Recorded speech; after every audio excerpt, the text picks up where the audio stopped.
హైదరాబాద్ లో విషాదం జరిగింది. కార్డియాక్ సర్జన్ గుండెపోటుతో మృతి చెందాడు.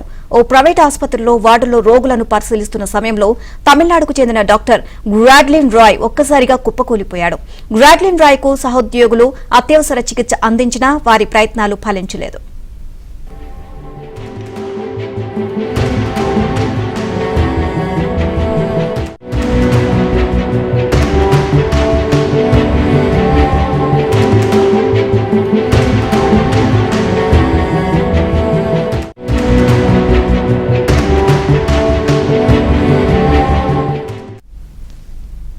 హైదరాబాద్ లో విషాదం చోటు చేసుకుంది. కార్డియాక్ సర్జన్ గుండెపోటుతో మృతి చెందాడు. ఓ ప్రైవేట్ ఆసుపత్రిలో వార్డుల్లో రోగులను పరిశీలిస్తున్న సమయంలో తమిళనాడుకు చెందిన డాక్టర్ గ్రాడ్లిన్ రాయ్ ఒక్కసారిగా కుప్పకూలిపోయాడు.